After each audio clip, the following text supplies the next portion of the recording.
Hey everybody, thanks for tuning in. In this video, I want to address the real cause of high turnover for many organizations across the country. And that is the case of having a high number of narcissistic bosses, leaders, and managers running the organization. When you talk to a leader or boss of one of these organizations and you ask them about the turnover, more often than not, they'll cite the market. They'll say, oh, the market is so much better now. Jobs have really picked up. Employees have options now. And so that's the excuse that they rely on to address why their turnover is 20, 25, 30%.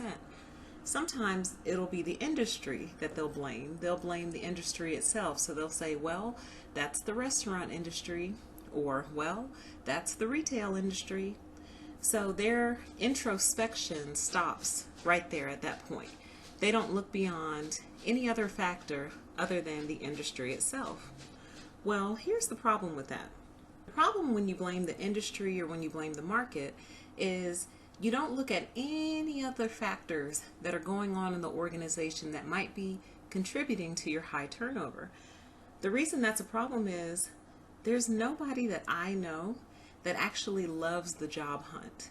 There's no one that I know that loves the job search, that loves to spend hours on the internet uploading their resume and then filling out forms that ask the exact same information that the resume has on it, or scaring up a million different references, or taking clothes to the dry cleaner over and over again so they can always look nice and presentable for an interview, or trying to secure some time off at your current job so you can go interview for a new job, or trying to study a million different interview questions in an attempt to make sure that you cover every possible scenario this company you're interviewing for might ask you. So I don't know anybody who's fond of that. I don't know anyone who wakes up in the morning on a Monday and goes, ah, yes, I get to go on this job hunt again. I just don't know anyone who does that. And it's mostly because most people would love nothing more than to find a job, settle into it, make good money, be productive, be successful, feed themselves, feed their families. That's most people's goal.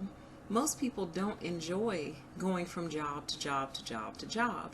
But there are those of us who just refuse to try to earn money in an unhealthy environment, and we will leave a job. We will endure the job hunt and the job search in an effort to find respect out there in the workforce. So with that in mind, the knowledge that no one really likes the job hunt and really wants to be out here looking for another job, why are they so quick to blame the market or the industry? It's because most of the companies that do that are operating narcissistic safe havens, and I have done a video on that. They probably have a high number of leaders, a high number of bosses that are narcissists. They've probably been reported. They've probably been reported under bullying or harassment or any combination of, those types of complaints. But no one ever goes into HR and says, my boss is a raging narcissist and I need help. They're going to destroy the team and the whole organization if you let this go on. They usually call it bullying or harassment. But most people don't go to HR. They just quietly resign themselves to the situation and either tough it out or they quit. So here's how you know you have a narcissistic boss. I've done another video called The Narcissistic Boss, Hell on Earth. Here are two more qualities to kind of piggyback on that video. A narcissistic boss is always more concerned about winning than they are about the business. And that has always blown my mind because I'm all about money. Let's make the money. Let's put our brains together and figure out how we can make the money. Let's figure out what inefficiencies to eliminate so we can make the monies. Let's figure out how to make our customers super happy so we can make the monies. Let's join forces so we can make the monies. I'm all about the monies, guys.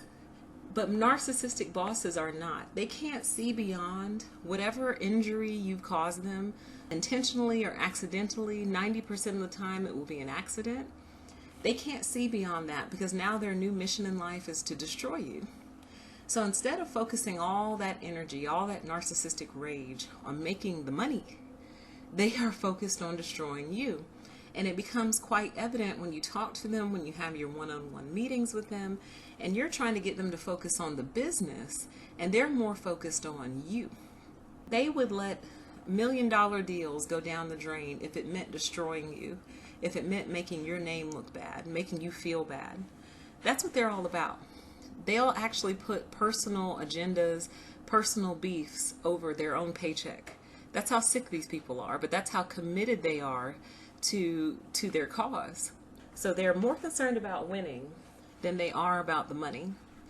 And the second thing is, the narcissist gets their fuel from threatening your sense of security and your sense of safety in terms of your livelihood. So they love the fact that they're in charge of your money. They love the fact that they're in charge of your next paycheck. They love the fact that they're in charge of your promotion, how much money you'll get or won't get. They love it.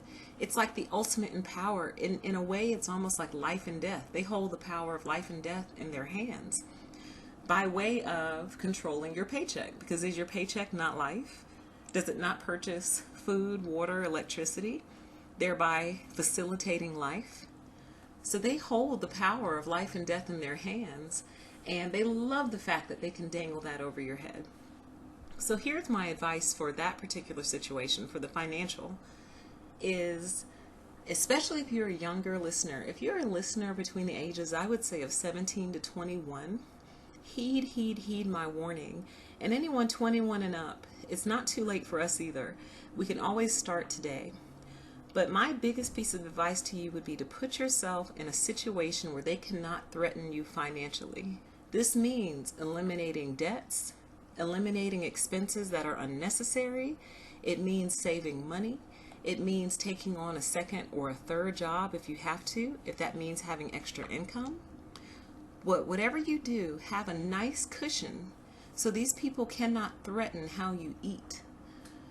I know it's tough in today's economy, especially in America. Things are very, very hard out here. And I know it's hard to keep that money stuffed away and let it just sit and stack up. And I know that that's very challenging, but it's worth it when you know you're dealing with a person who seeks to do nothing more than to destroy your sense of security and your livelihood. So if you're realizing that this is the type of person that your boss is, it behooves you to start building your life raft. So a lot of people, what they do is they start looking for other jobs and interviewing for other jobs, but they don't start saving their money. You are indeed in danger. You're not in a safe place. You're safe today. You made it through the day. You made it through yesterday. But you're really not safe because this person cannot let it go. This person will not let it go until they've seen your destruction because you wounded their delicate, fragile ego. So as soon as you're alerted to that, the fact that this is the type of person you're dealing with, start building your life raft. If that means eliminating a service like cable, but keeping the internet, do that. Cut off the cable, keep the internet, save $100 a month here.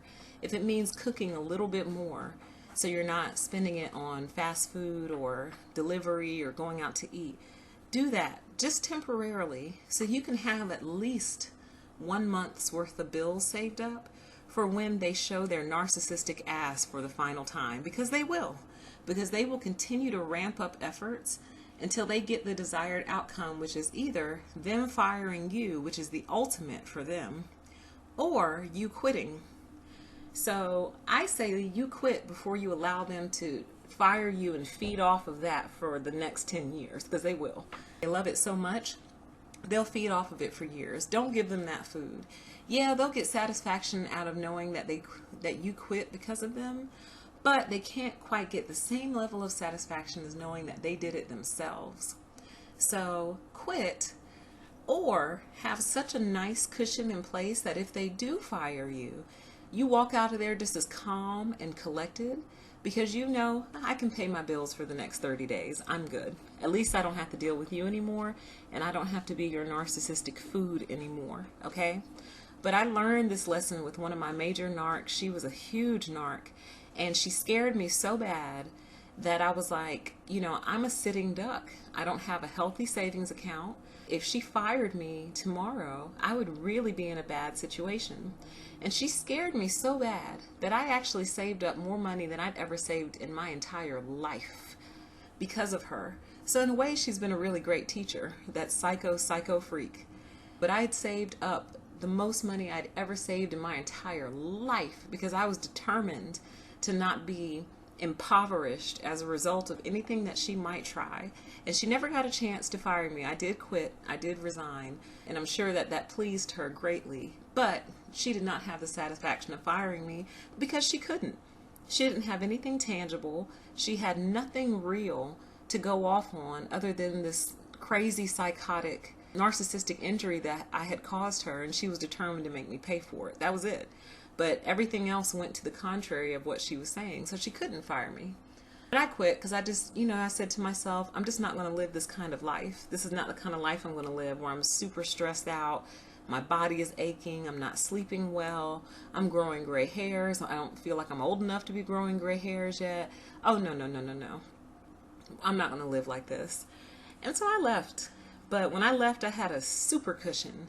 And I was happy. I took about 2 weeks off, started my new job 2 weeks later, and I'm still on that job today. So that's my advice to you for your narcissistic bosses. They are the cause of high turnover. No one wants to be out here looking for a job, going from job to job to job. People don't like that. People like stability, and no one loves the job hunt. There may be a few people in this world who truly love the job hunt, but most people really don't. Most people would like some level of predictability and stability in their day-to-day life. And the narcissistic boss is far more concerned with winning than making money and running the business, which is just bizarre. They're more concerned about petty differences and these little wounds that are caused than actually making money and running an effective business. Finally, they love to threaten your sense of security and livelihood. So don't let them by starting to build your life raft now. And those of you that are listening that might actually be on a good job, you build your life raft too. Because you never know what kind of organizational changes may happen that slide your good boss, your healthy boss, out of your life, out of your department, and in comes a narc boss. So you never know when the tide could turn and a narc could show up. So don't ever have yourself in a position to where that they can threaten your livelihood. Start building your life raft now, even if it's $1 a week, $5 a week. Start building your life raft so when they try to threaten the one thing that they think they can, they really can't. And it neutralizes all their power and it drives them crazy. Thanks you guys for listening. Take care. Have a great day.